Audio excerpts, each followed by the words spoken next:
right? Because at the end of the day, in the real world, as you're alluding to, in the real world, that's what matters. How does a person feel? Right. So we did an intermittent fasting study where we had people doing 14 hours of fasting, 10 hours of eating. That was our window. Okay. And we had 120,000 people participate in this study. Wow. Yeah, it's an intervention study. Right. Yeah. That's so, and they say like, I feel this, this, this, and this. So they have all these benefits: less bloating, more energy, less hunger, right? And the detractors will say, oh, well, that doesn't matter. The randomized controlled trial, blah, blah, says this. It wasn't, so you're telling people how they feel doesn't matter. Yeah. Right. Exactly. Yeah, I totally agree with it, especially in the large pool too. Okay, we have 80 people. Okay. We are all ready to go. I think we start off, we have an insane special guest today. We just wrapped a podcast. We'll share more about that, but we're so lucky to have Dr. Will with us. And then I think just make sure we mention we're doing something a little different. We're going to run through some of the most asked questions we received and then movie spotlighting. Okay. Okay, I'm going to admit them. Perfect. Okay. I've kind of moved away from it because I've gotten so busy with 38 Terra, but I used to run digital courses and I would do this kind of thing with my class, and it's so fun. I love it. Yeah. It's like where the rubber really meets the road, and they get to interact with you, and it's awesome. And they're real people, and they're thankful. Actually, I had a person come up to me. We're live? Oh, here we go. All right, we're live, guys. So sorry about the little bit of a delay today, and I want you guys to acknowledge my Colorado beard from the last month. I've been picking Colorado, if you've been following me on Instagram, and I decided that I just wouldn't shave for 3 weeks. So half my family wants me to shave it, and half my family wants me to keep it. When I first saw my daughter, she just said, Gary, no. Dad, no, get rid of it. So but for right now, it's sticking around. Guys, we're super lucky to have a really special guest with us today. We just finished running a podcast on gut health. It's going to be a must watch. This is Dr. Will B., one of the preeminent experts on the microbiome in the United States. He's done a lot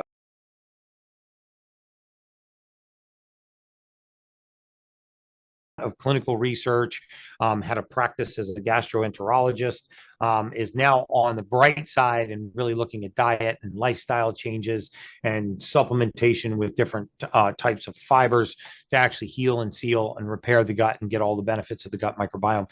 Could you just give them a short intro on your background and who you are? Yeah. Hey, everyone.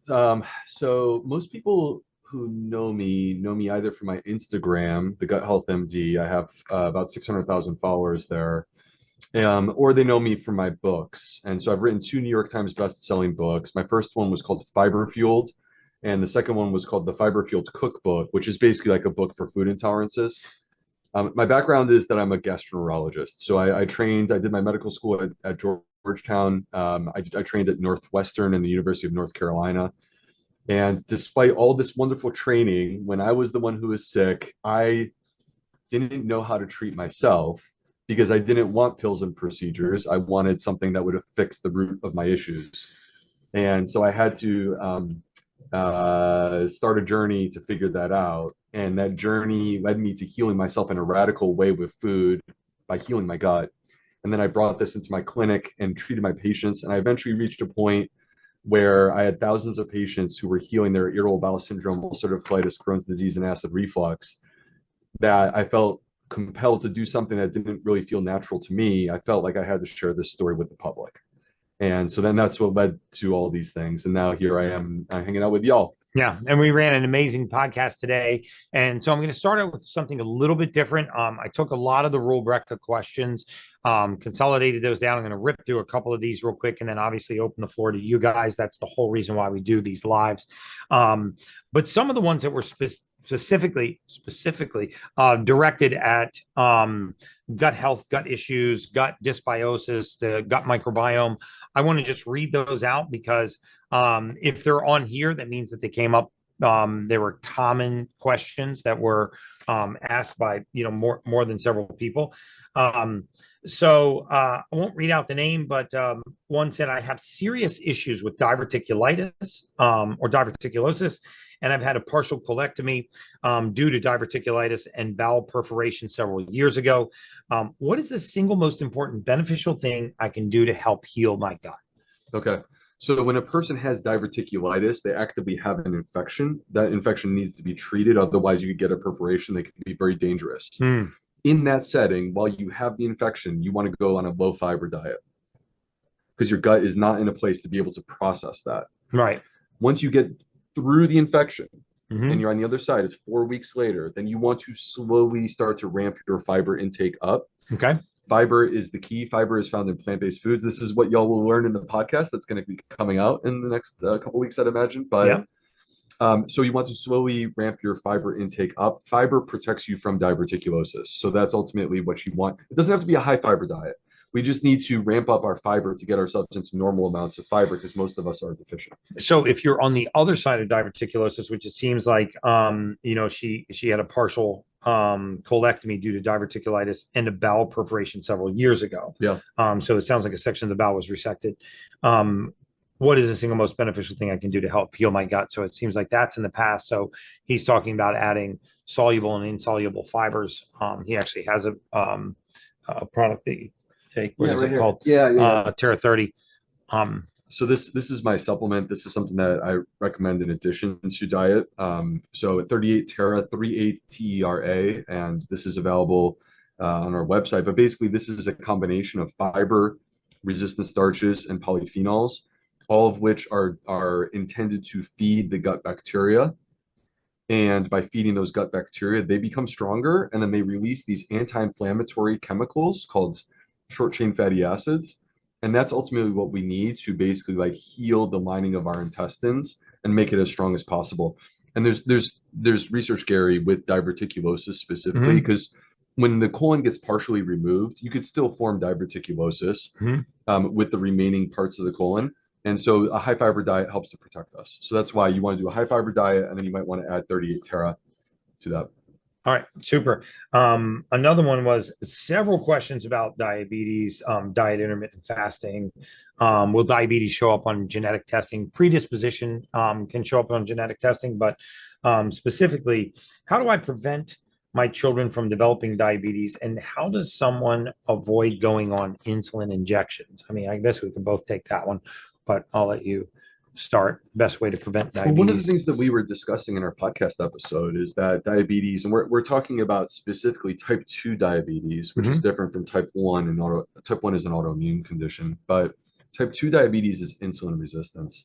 This is widely prevalent. Adult onset, yeah.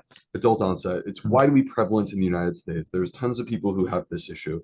And what we were discussing in the podcast is that actually the gut microbiome plays a very important role in determining our metabolism and our insulin sensitivity. So what do we want to do? We want to support our gut microbes. There's many ways that we can do this, but one of the ways that I approach, actually, Gary, there's an interesting study that they're starting up. I think you'll like this. Yeah, we talked about a bunch of studies on the podcast. All right, we didn't talk about this on the podcast. Oh. So there's a new study that the NIH has recently funded where it combines some of what you talk about with some of what I talk about. Really? Yeah. So they're looking at reversing type 2 diabetes with 30 grams of protein at every meal, 30 minutes of exercise first thing in the morning. I should get 15% of this. And 30 grams of fiber.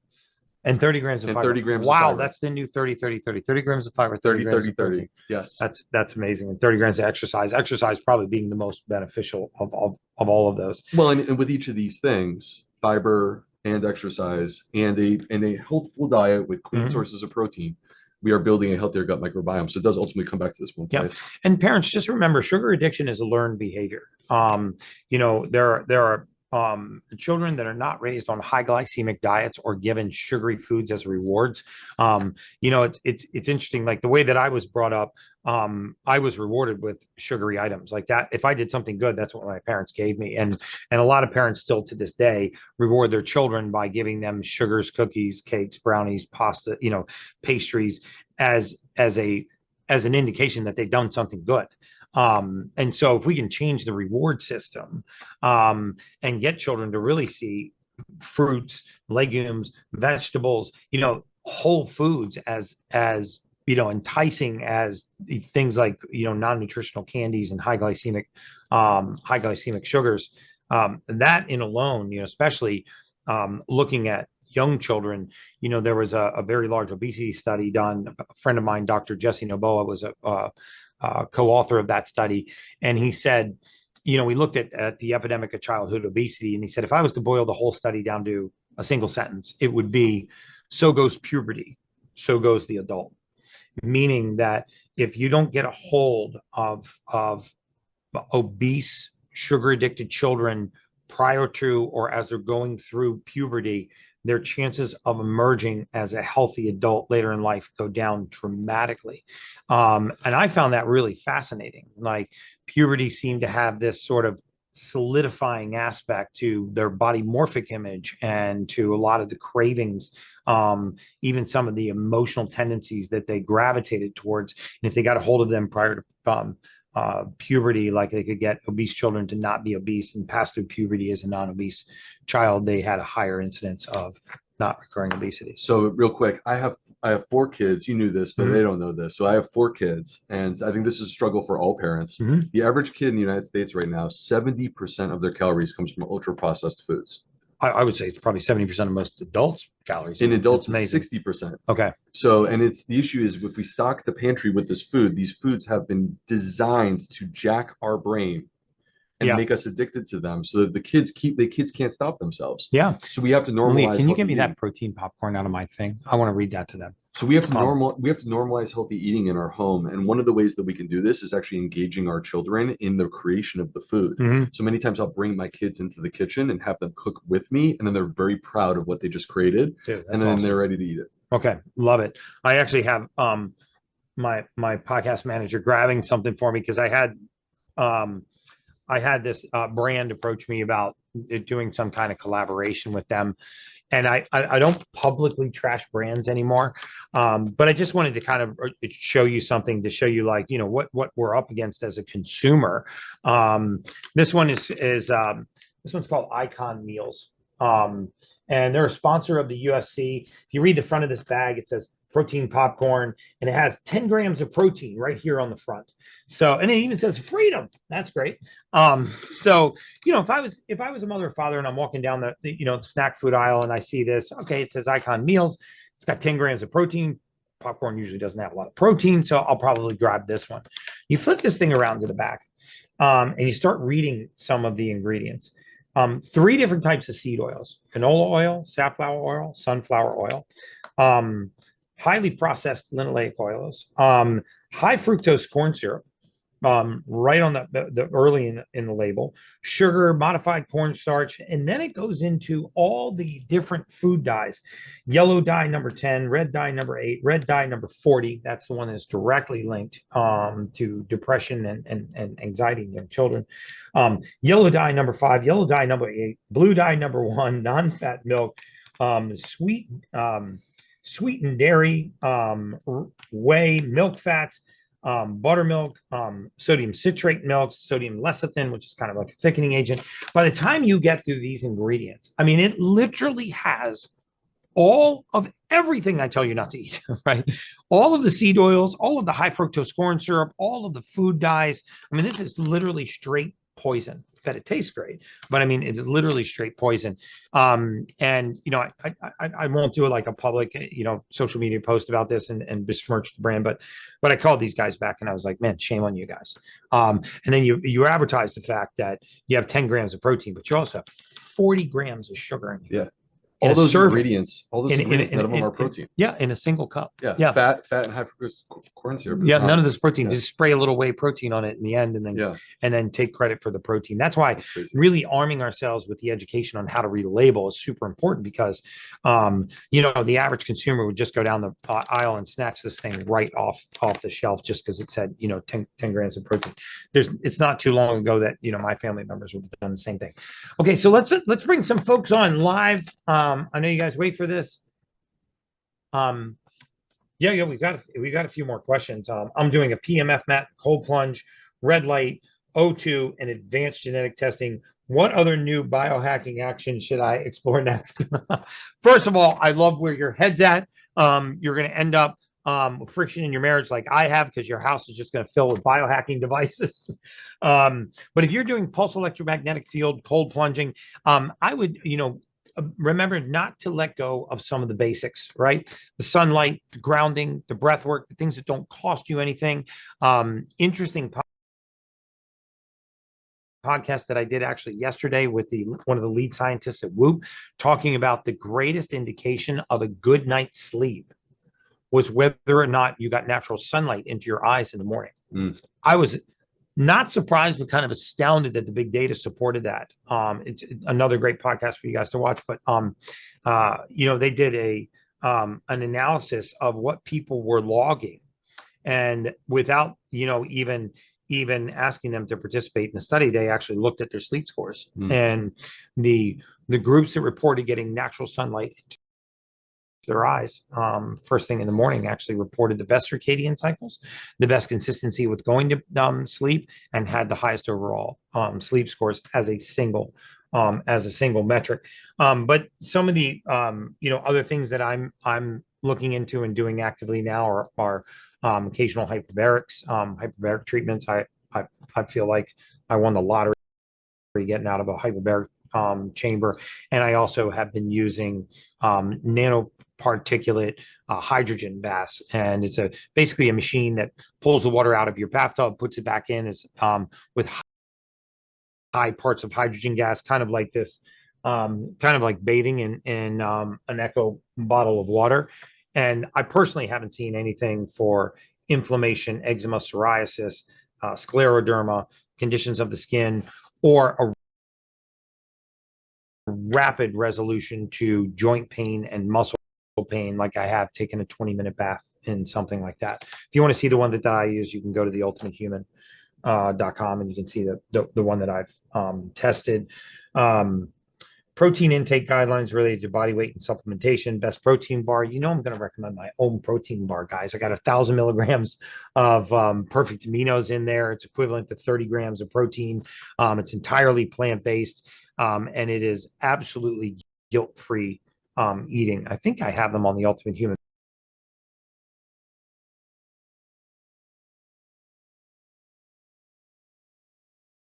website. But if not, they're not up on our website yet. Why don't? Oh, well, I have them in my kitchen. How are they not on the website? Okay, I'm going to put them on the website, but they're phenomenal. So I'll link to those on the website. There's obviously no preservatives. There's no glyphosates, no pesticides, no herbicides, no insecticides, no fillers or binders of any kind. Just really pressed, good organic plant food, 1,000 milligrams of perfect aminos, and then raw cacao to flavor it like a chocolate chip.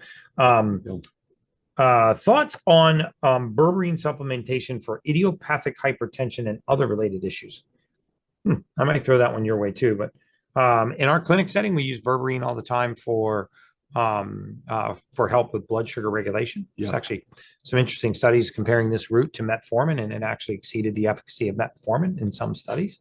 I haven't personally heard of it being used to treat idiopathic hypertension, other than maybe the link between hyperglycemic profile and hypertension. But I'm not familiar with it for that either, but I think that when you improve a person's metabolic health, it does impact all these different indices. Like, it's not like blood sugar control is this vacuum that nothing else is being affected in the body, right? So berberine is one that you consider. Another one is called Amla Green. Amla Green is another supplement that ALMLA. AMLA. People do really well with this in terms of both blood sugar control and also lowering their blood pressure. Excellent. My big thing about blood pressure is we always want to look at our homocysteine levels. Again, in our clinic setting, these hyperhomocysteinemic patients, many of you are on here right now, that had very elevated levels of homocysteine. We were able to bring those back into normopathic ranges, single digit ranges, with something called trimethylglycine, TMG. And in a lot of those cases, as the vascular system relaxed, we saw pressures return to normal. Big fan of big berberine, big fan of trimethylglycine. Berberine mainly as its impact on blood sugar, and trimethylglycine for its impact on homocysteine. Okay, let's start firing up some questions now. You want to start letting some folks in, Malia?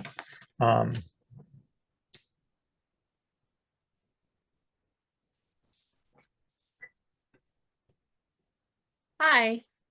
Hi there. Hi, my name's Christine. Hi, Christine. Usually I see you. I don't know where you are. Oh, can you not see? I can unfortunately see me. Oh, you can see you? Okay. Maybe the team. Oh, there we go. Hey, Oh, there we Christine. go. Here Hi, I Christine. am. Here I am. Okay, so my questions are, I'll try and condense this. I've lost 40 pounds in the last 2 years. Hmm. I did not start out at an average weight. I was already underweight. So Ah, the gut issues seem to be vast.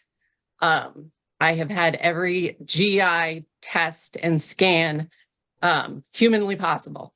I have been to 20 doctors. They all say normal. So my question really is, between the MTHFR gene that I know I have, the COMP gene that I know I have, and the dental infections that I know I have, which should be treated first, because the proteins do not seem to be getting absorbed.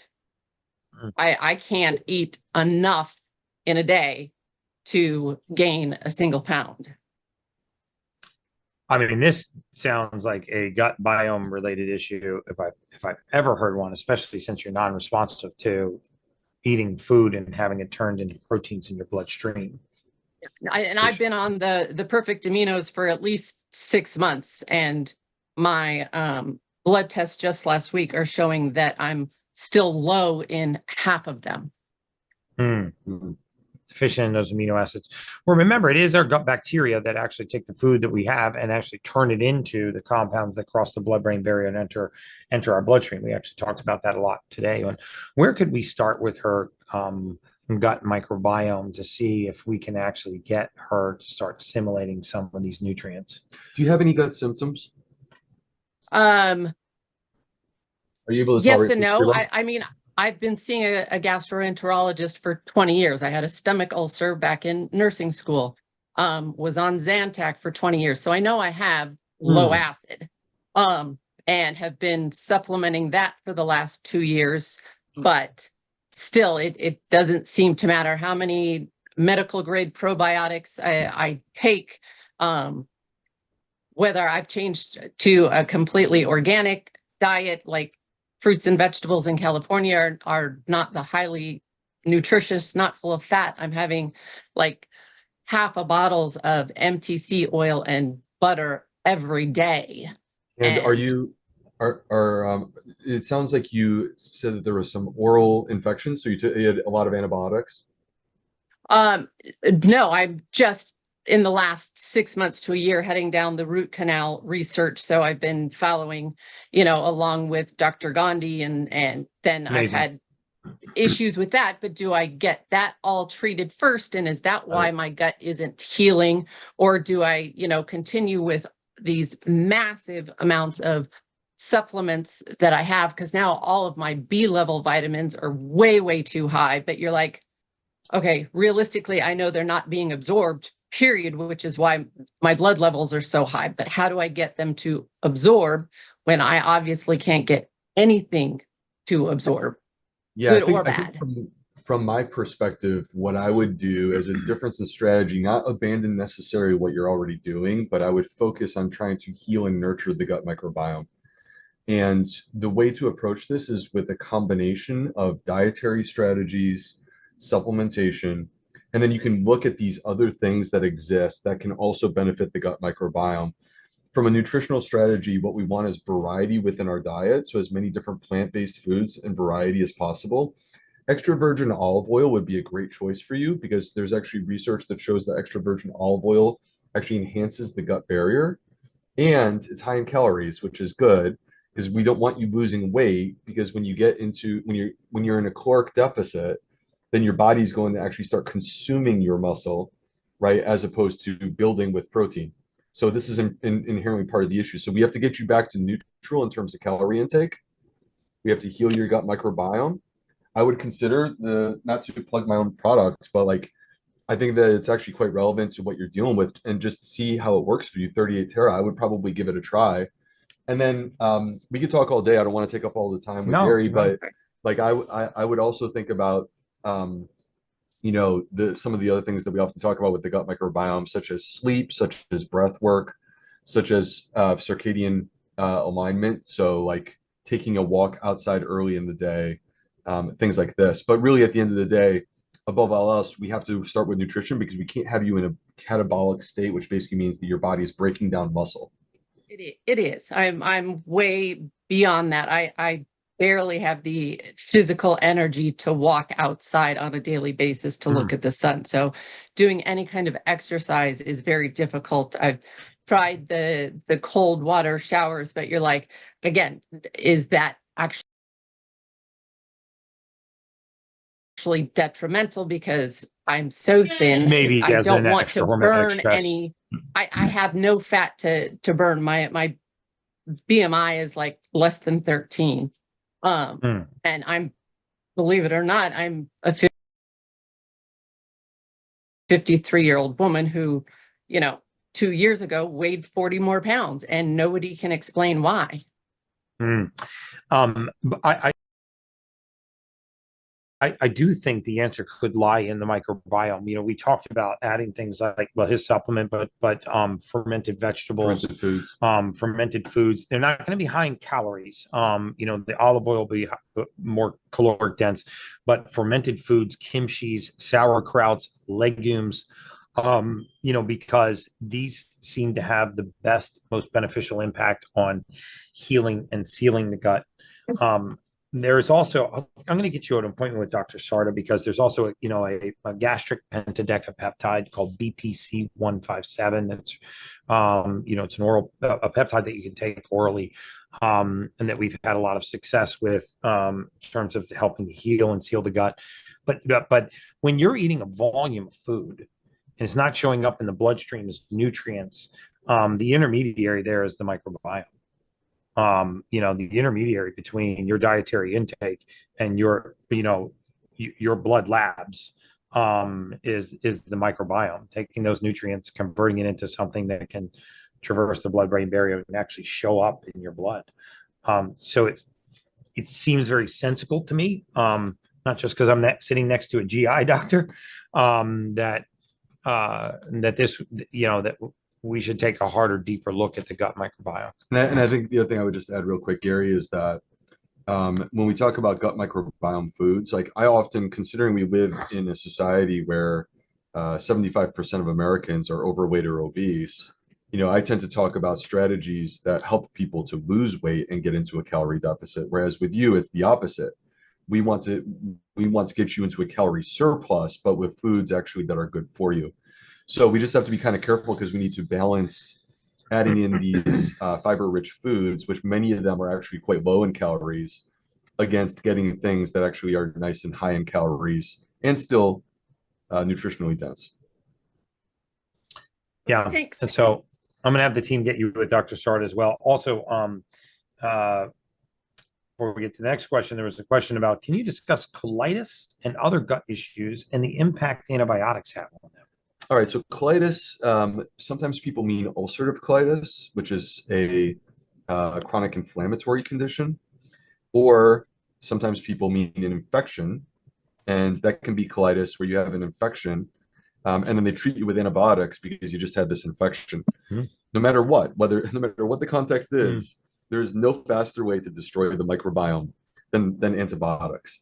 They're literally designed to destroy the microbiome.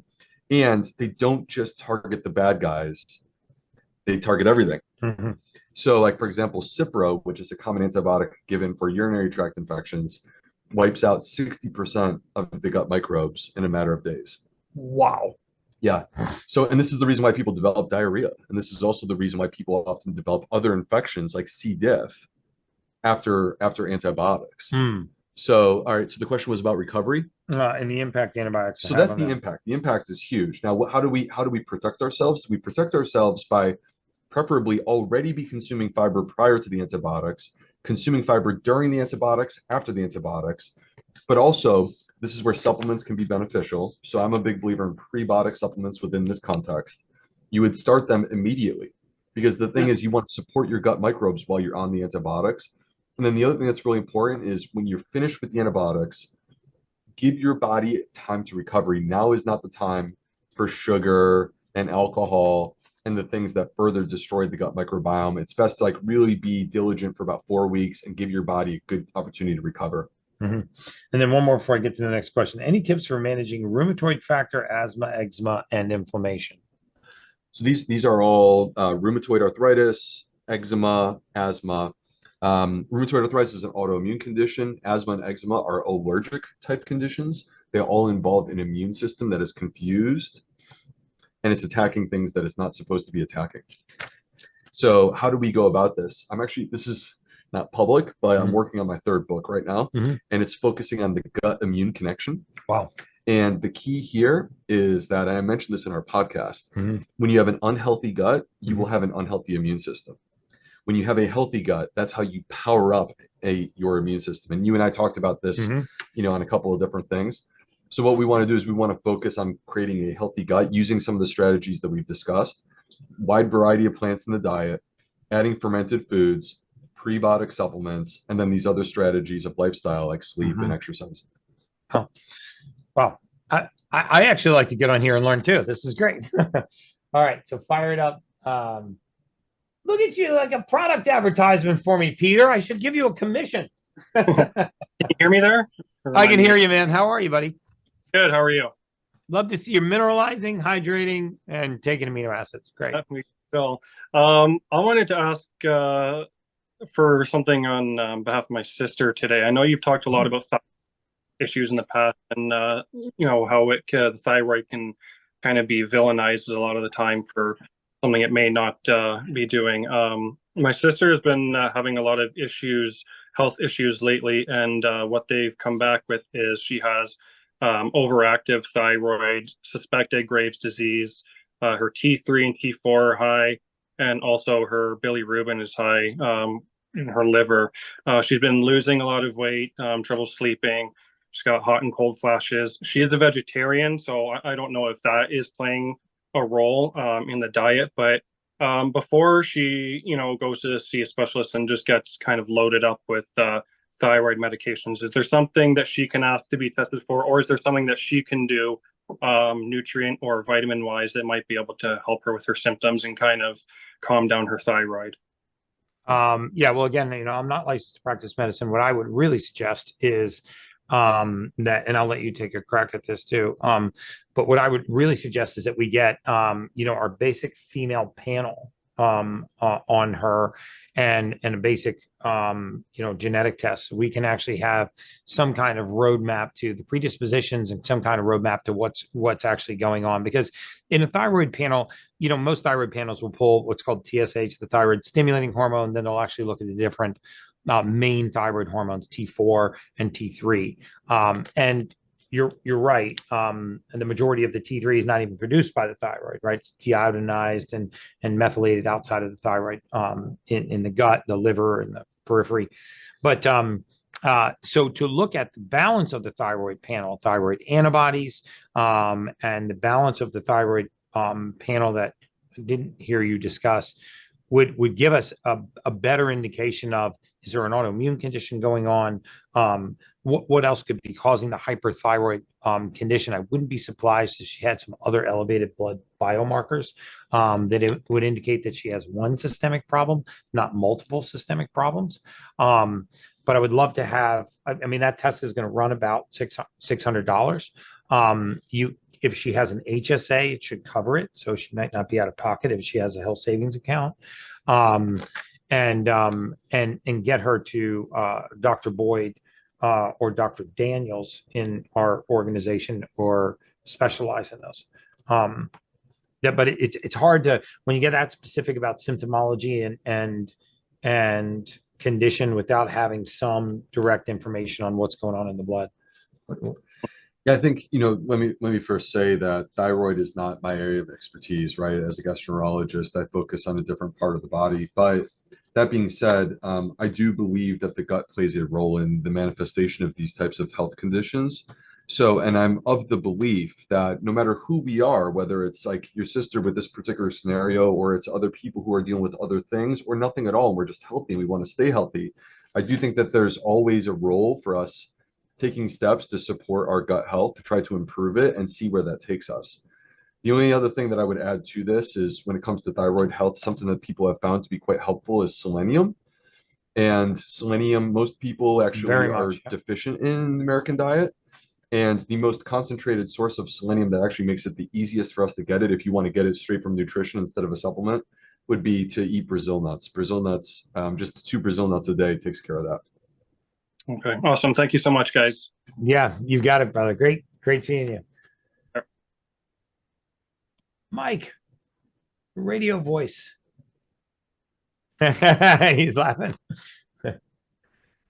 Thanks, Gary. How are you doing, my friend? Great. Oh my That's gosh, radio I voice. love it. Yeah. I love All it. right. So glad to have you, talking with Dr. B there, and thanks for connecting me with Malia last month. So that was awesome. She was super helpful. Really Oh, appreciate good. it. She's off camera smiling back there.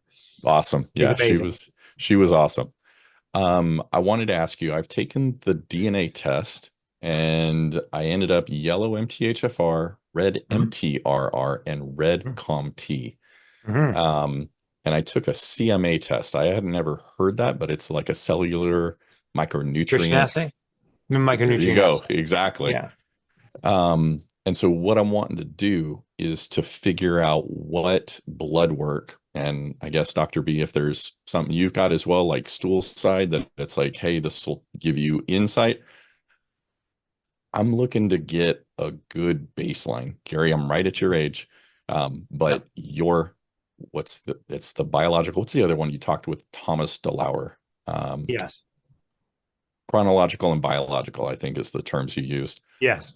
I know you're younger than your chronological. I'm the opposite, but I know that I can renew it and reclaim my health. But I need a baseline, like you talked about, the core sample being taken for the palm tree. Yes. I want to do a solid core sample. What test should I do? So he's going to recommend the gut biome test. Do you want to tell him which? Yeah, so I'm the US medical director for a company called Zoe, and we have a kit, Zoe, ZOE. We have a kit where basically we do a gut microbiome test. You wear a continuous glucose monitor for 2 weeks, and you do a blood lipid test. This is all part of the kit.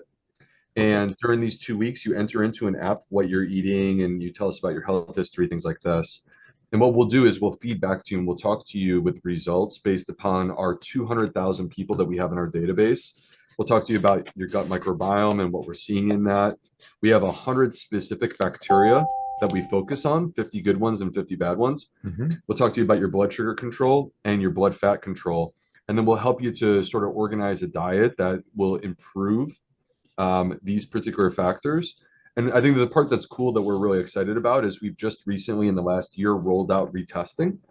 So now you can get, because the key is it doesn't matter if you test once and you never see the benefit, right? So now with retesting, you can retest your microbiome and see the actual benefit and how it's changing with the things that you're doing. So you get those additional data points. And we're the first ones to have like all these different things, and our results will be published in Nature Medicine in May of this year. And then That's in awesome. addition to that, since you got the gene test and you have the supplementation profile, have you done a male blood panel?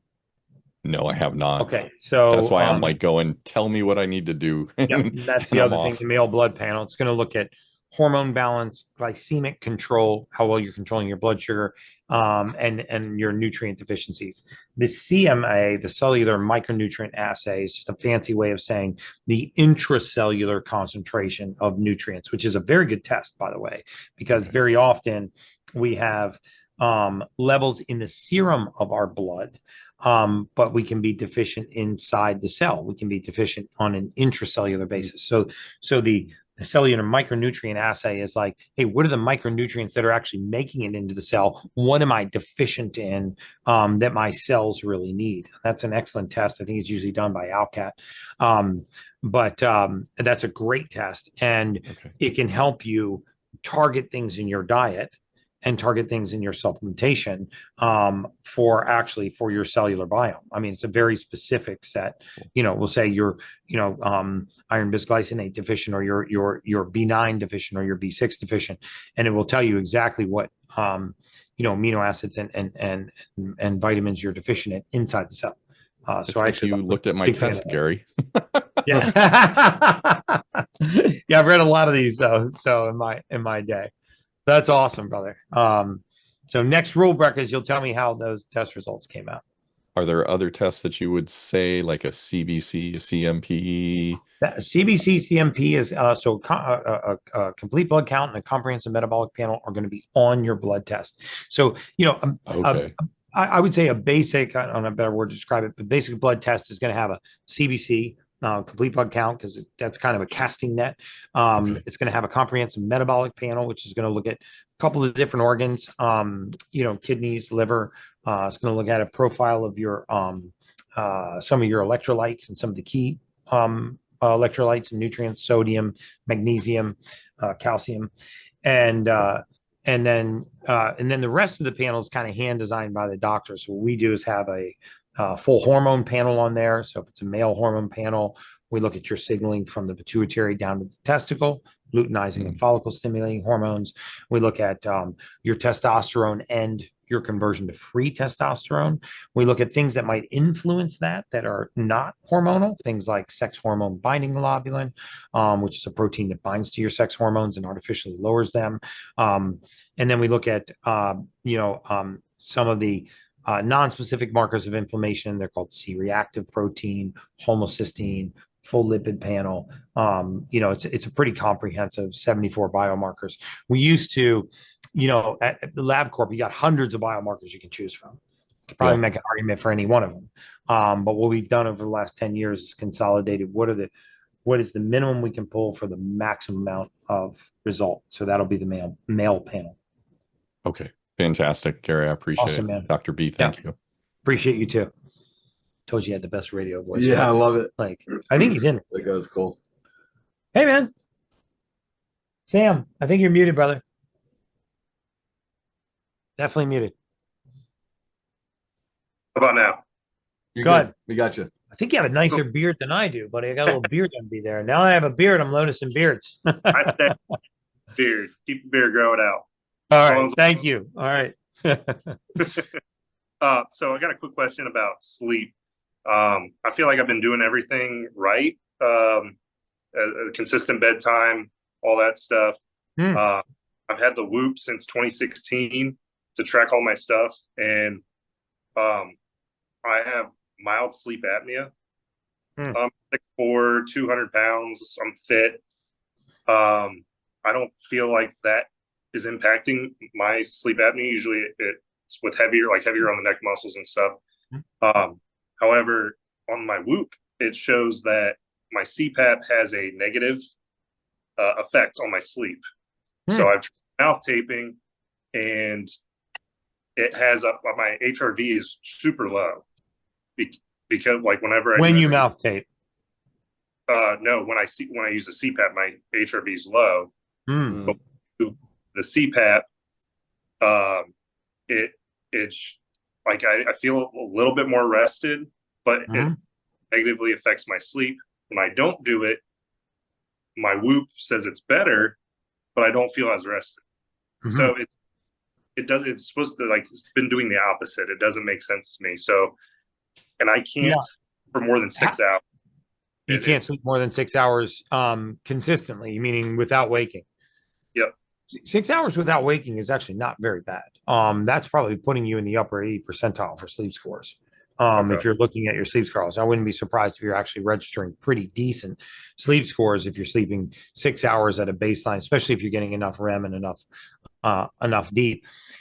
Ironically, some of the quick fixes, the mouth taping, a slight 15 degrees of elevation can have a pretty profound impact. Taking the other parameters that, for sleep hygiene, not eating 2 hours before bedtime, keeping the room nice and cool, surgically removing the the light from the room, and by surgically I mean make it as dark as possible. You shouldn't be able to see your hand in front of your face, avoiding screen time at night, and even doing a contrast shower. Last night, my CFO of Ultimate Human was actually in town with me for some meetings, and we ran a really light workout late last night, like 9:15 at night. Nice light workout. Then we jumped into steam and did a 1-minute cold plunge, and I recorded one of the better sleep scores I've had all week. I think sometimes those contrast therapies, not a tremendous amount of hormetic stress, but just like hot, cold contrast where you're not getting yourself freezing. Normally I do 3 to 6 minutes in a cold plunge. I did 60 seconds just to cool myself down but I think what it does is I know what it does is it changes your state, and it sort of breaks that cycle of thought throughout the day. We call it contrast therapy. And so I would try contrast therapy. I would try those anecdotal things, elevating 15 degrees. What do you think?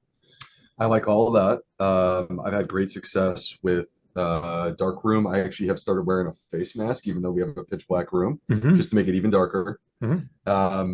So I guess where can I build from that? Because that's a lot of great stuff. I guess one thing that I would add is that I've had great success and actually noticed higher HRV scores when I did a high polyphenol drink beverage before bedtime.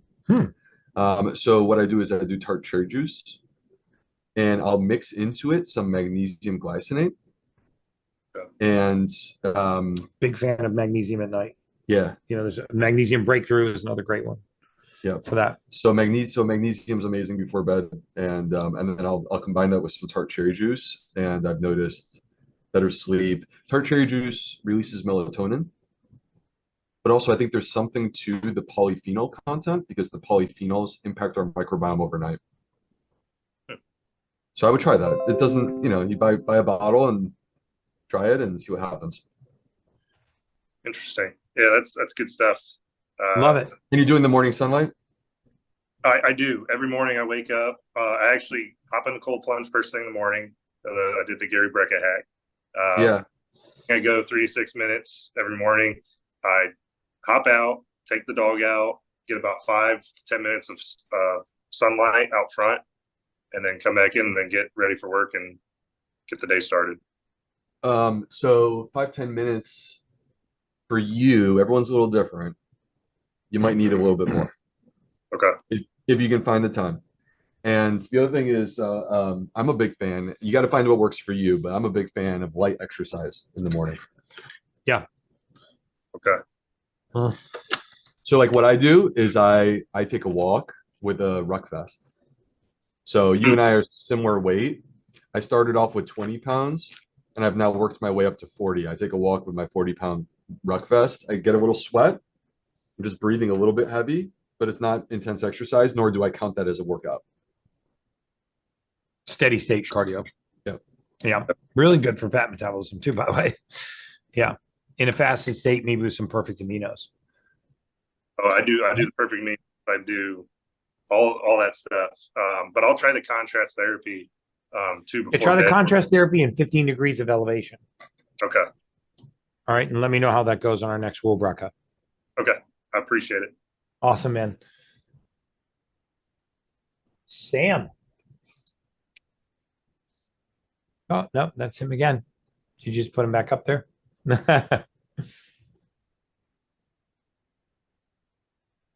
Yo. Good facial hair. We got a lot of good facial hair here. Yeah, we got a lot of good facial hair going. I'm in the club.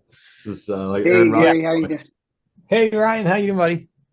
Good, good. I'm in Honolulu this time on a work layover, so all your biohack with Thanks, pilot. me being a pilot and traveling, that little hacking with eating and stuff like that has really helped out. So Thank I you. really appreciate that and want to thank you and your team for all that you guys do, and especially give you big credit. I've been meaning to do it for a while, but you're a true human being of the abundance factor. You help enough people get what they want in life and you'll get what you want. So Amen. really appreciate that. So you're a true example of that. And, give you thanks for all the credit and inspiration. I'm originally from Colorado and I just closed last month because I always kept you and your retreat in the back of my mind. Yeah. But I got a ranch right around the corner from you, over just outside of Ridgeway, Colorado. Really? So if you want to get into some real parts of Colorado, let me know. I'll take you on some beautiful spots you won't Okay. believe. Yeah, if you've been following my Instagram, I linked up with, so I have a well, I don't have a farm. I go to a farm out there called Parker Pastures, and they have, it's grass-fed, grass finished meats, pasture raised eggs, free range chickens. She was teaching me how to herd the cows and stuff like that. Yeah. I did a couple funny posts about it on Instagram, but it's right at the base of my mountain. It was really an awesome experience. No, that's awesome. Yeah, mine is right at the base of the San Juan's. Ralph Lauren's ranch is right. His backyard is right behind mine. Yeah, I don't So have Ralph Lauren kind of money. You guys are. That's the No, high I range. don't. I don't have that either. I just got lucky, but it's thanks to your inspiration and just keeping that retreat in mind and all that stuff. So thank you for that. But I had a question with the contrast therapy. I'm here on the layover. I'm going to go down the street and do sauna and cold plunge and the red light therapy that they got set up. But I heard you. I thought it was on a podcast. Said watch with the extreme change in temperature because you can I think you said kind of shear the cells kind of thing. Yeah, there was what temperature with the sauna should you look for? Because I know you talk about the plunge, 50 to 45 degrees, 2 to 3 minutes. 48 kind of to thing. 55 degrees. Sauna 160 to 180. What I saw was there were, and again, I'm not the guy that likes to call people out on Instagram. I hate it when it happens to me. I don't like to do it to other people. I also don't like to be good because other people are bad.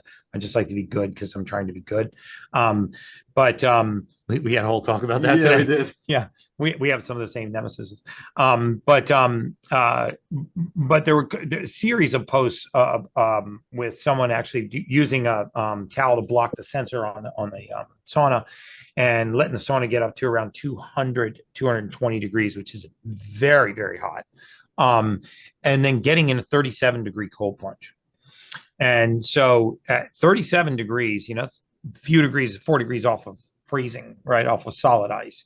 I have not seen any evidence that colder is better or longer is better. I've seen zero evidence in saunas that hotter is better and longer is better. Most of the data is 10 to 20 minutes max, 160 to 180 degrees Fahrenheit, 2 to 4 times a week. And there is some indication that, more consistent exposure actually had a further reduction in all-cause mortality. But then going back, into the cold plunge is this disparity, right? I mean, remember our cell membranes are phospholipid bilayers, right? So you get into a sauna and take these to 220 degrees for a prolonged period of time. This was the particular individuals in there for 30 or 40 minutes. And then right out of that, hyperthermic environment and going into 37-degree water, to me, that is too drastic of a change. Could actually cause the cell wall to fracture. Same way. That's what you see.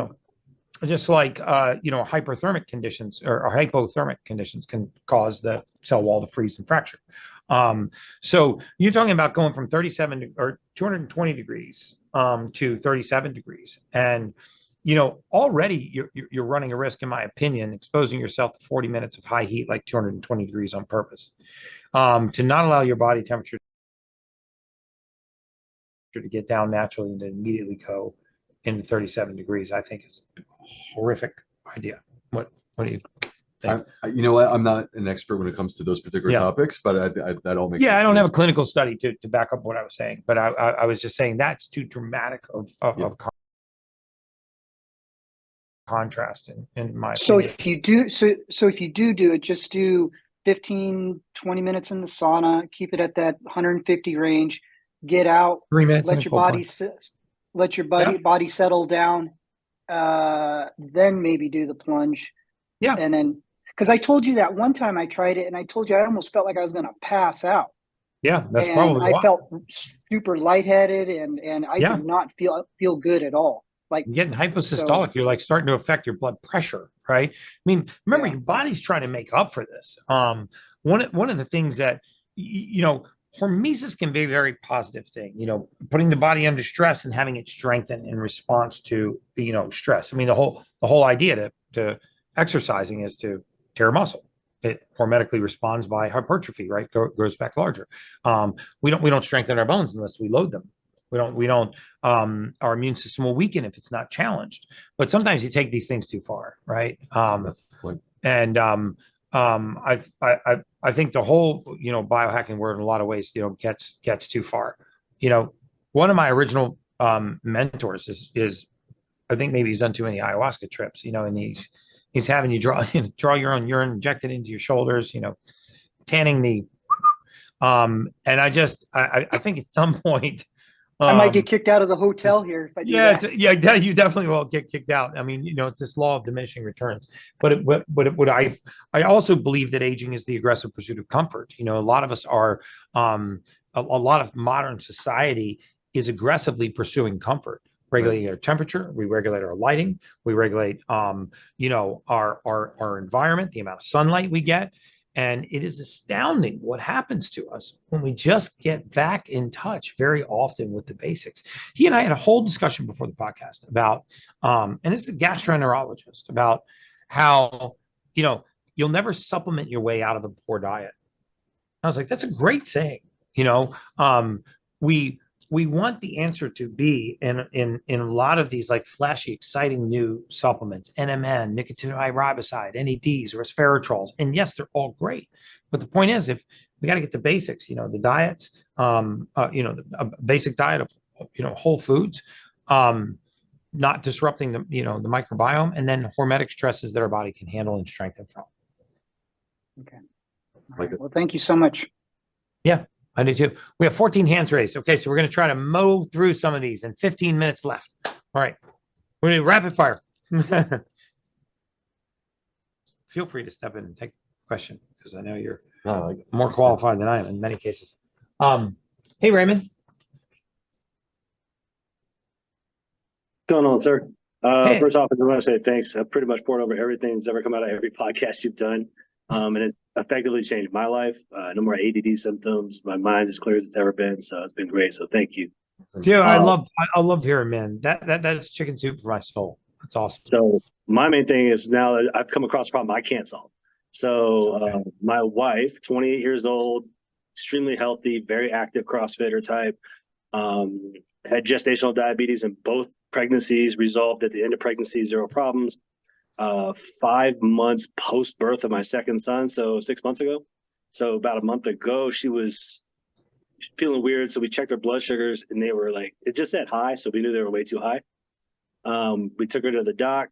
She was in the ICU for a day or so and they got her down. Then she spiked back up off a salad. And they didn't consult with endocrinology like I requested. They just discharged her with insulin. So I forced an endocrinology consult, got in there. He walks in and goes, "Oh, type 1 diabetes," straight out the gate.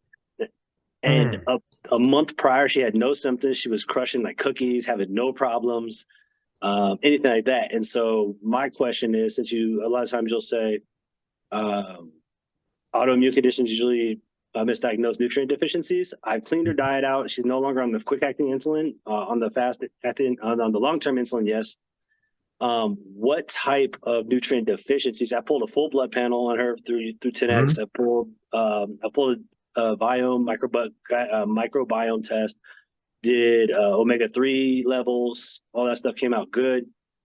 So what kind of nutrient deficiencies would I be looking for for type 1 diabetes presentations?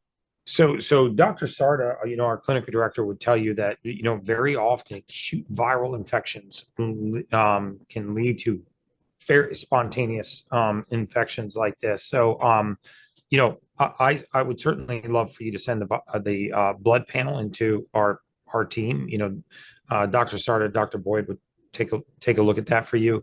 And then I'd love to get her a consult with Dr. Sarda because, lots of things that can cause type 1 diabetes. Type 1 diabetes is usually not adult onset. Welcome to the ultimate. And so, a spontaneous systematic failure of an organ system, in my opinion, is not just one of those things that happens to you, happens within you. And so I would be looking at, viral and other toxicity pathways. I kind of looked into that too, because at the same time she had a swollen lymph node in her neck. She was talking to me about it. I said, that's nothing.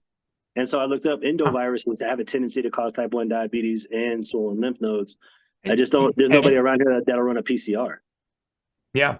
Well, you can do it. You can send the blood into LabCorp and they can actually do, even if it was a previous viral infection, you'll see what's called the IgG response, the latent response to those viruses. And you can run full viral panel, West Nile, Lyme, EBV, cytomegalovirus.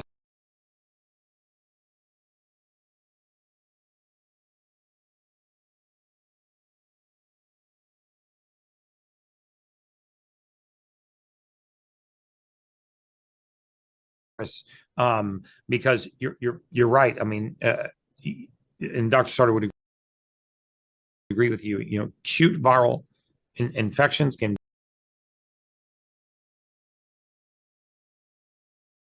very often lead to these spontaneous conditions. But so what I would add is that there's increasing recognition of a condition called type 1.5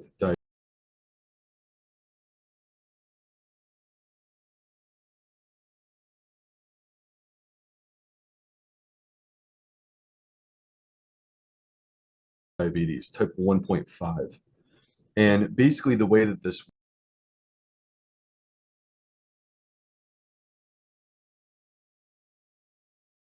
works is when people develop type 1 diabetes, it's in childhood, and they have multiple antibodies that are attacking the pancreas, making it so they can't produce insulin. When a person develops type 1.5, instead of having multiple antibodies, they have one. So it's a weaker attack on the pancreas, but it does slowly burn it out. So the question that I would want to get at with the endocrinologist is, can they test for these antibodies? What's the state of her insulin release? And the way that we would check that is I would want to get an insulin level and a C-peptide level. All right. C-peptide. Yeah, C-peptide. And that allows you to basically see, like, is she creating her own insulin? But did you bring your red folder home? Yes. Somebody's got a kid next to the camera asking if they brought a red folder home. And I guess the other thing I would add real quick is that gestational diabetes does have origins in the gut microbiome. We do know that blood sugar control is related to the gut microbiome. If she has the epigenetic control, yeah. If she has type 1.5, this is like perhaps a separate thing, so we have to see if that's present. But I would also be thinking about the gut microbiome because it seems like these things initiated with the pregnancy. Okay, cool. Yeah, I'll do all that, and I'll see if I can get a consult with the doctor you recommended. Sounds great. Yeah, Thanks, guys. and thank you for the kind words, Raymond. I appreciate it, brother. Yep. Okay, about 10 minutes. We're coming into the closing round. Hey, Tyler. I think you're still muted. There we go. All right. Is that better? Yep. Yes. 2 questions. 1, what's your thoughts on zeolite for like heavy metals and parasites? And then 2, I've suffered with esophageal strictures or swallowing for probably 20 years. And I'm starting to see it in 2 of my kids as well. Just thoughts on those 2 things, maybe some avenues. Yeah, that's yours. For sure. Yeah, no, esophageal strictures, and now I'll come back to the esophageal strictures. So yeah. To me, the question is what's driving? What's the root cause of the esophageal strictures? A common thing in men that can potentially show up in children will be eosinophilic esophagitis. Which I have. Yep. There you go. And this is an allergic issue. Tends to happen in people that have other allergies. Could be food allergies, could be asthma, could be allergic rhinitis, like seasonal allergies. Okay. And it's a food related thing. It's food that is activating the immune system to attack the esophagus. It's not a primary esophageal problem. All right. So where we stand with this is trying to identify the food that's the trigger. There's a number of ways that you can go about this, potentially working with an allergist. But there's classic foods. So wheat, or gluten-containing foods, corn, soy, eggs, dairy, fish, shellfish, peanuts, and tree nuts. So and sesame. And sesame. I did do both allergy tests. I did a restrictive diet or a, elimination diet. I was pretty much allergic to all those things you just mentioned. But corn was the worst. So I've eliminated that from my diet. My esophagus was 4 millimeters when I went into the ER, and I've had it stretched 3 times, and it's still just less than a centimeter. But is there anything to do to kind of get that to open back up, or is that just kind of something I got to deal with? So there's 2 things. You have to control the eosinophilic esophagitis. The measure of the eosinophilic esophagitis is from the biopsy of the esophagus and how many eosinophils they see. All right, so that's the number that you need to track. We want to get that down less than 15. 15, you said? Yeah, 15. You want to make that less than 15. All right. And they should be biopsying from multiple locations. And then there's the strictures. And the problem with the strictures is when you get down to 4 millimeters, that's scar tissue. That's scar tissue. And it requires us to go through a process of slowly stretching it. Right. And it's really hard, as you know, because it's really painful. Yeah. Yeah. Okay.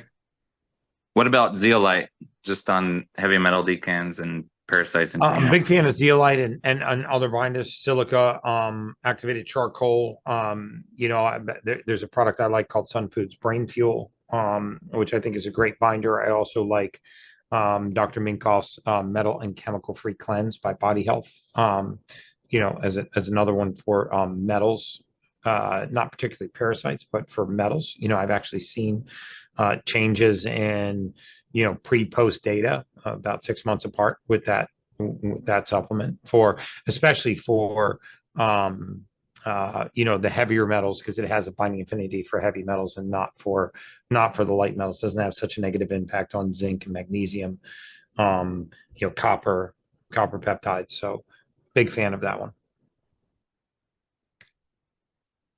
You're muted again.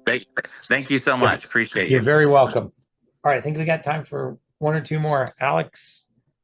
Huh? 1 more. Okay, Alexander. Hi, how are you doing? Hey, buddy. Hi, I have a question regarding my mom about her body temperature.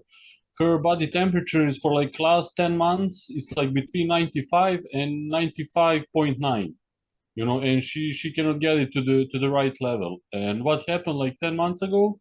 It's first I got sick, and after 2 days she got sick.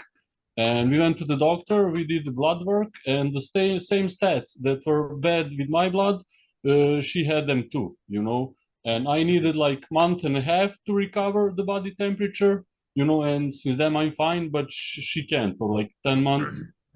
So I don't know, do you have any suggestions, like what to do? That's a stumper for me. Other than I have heard of some long COVID patients suffering from poor temperature regulation, but it tends to go in both directions. And my inclination is it's related to a hyper and hypothyroid like condition where you have metabolic stimulation and then the metabolism calms back down and their body temperature actually fluctuates. I'm not personally aware of like a viral assault or parasitic assault or infection result that results in prolonged hypothermic condition. Are you? No, I'm not. I definitely would make sure that her thyroid is being checked. Yeah, then I think that the interesting thing, because that sounds viral in origin when it started. It does to me. And whether it's COVID or not COVID, it's kind of interesting to consider like what is long COVID. And actually long COVID, what they've shown is that COVID actually manifests quite powerfully in our gut microbiome. And it seems that long COVID, many people who manifest that's what's going on there. So I think it's worth taking the steps necessary to, at a minimum, support the gut microbiome and possibly further testing there. Okay. So just to check that. Yes, the microbiome. Okay. Thank you very much. Awesome, guys. Hey Have a good guys, one. thank you again. Remember this month is giveaway month too. So when am I going to start announcing the giveaways for Monday? Yeah. Okay, so I'm just going to start announcing months giveaways. I didn't do any challenges this month. Didn't ask anybody to do anything. I just wanted to just show my appreciation to the Rule Breaker community and to even just to my social media community. So I'm giving away those Ultimate Human swag boxes. So all you have to do is just subscribe to the YouTube channel. Most of you are probably already subscribed to my YouTube channel, but even if you are, I've got an affinity to the Rule Breakers, so I'd like to give as many gifts to you guys before I give them to the rest of our group. But just be on the lookout. Look at my Instagram on Monday because I'll be announcing the winner, and I'm going to do it probably every Monday thereafter. Thank you all for joining us this call. I'm sorry we couldn't get to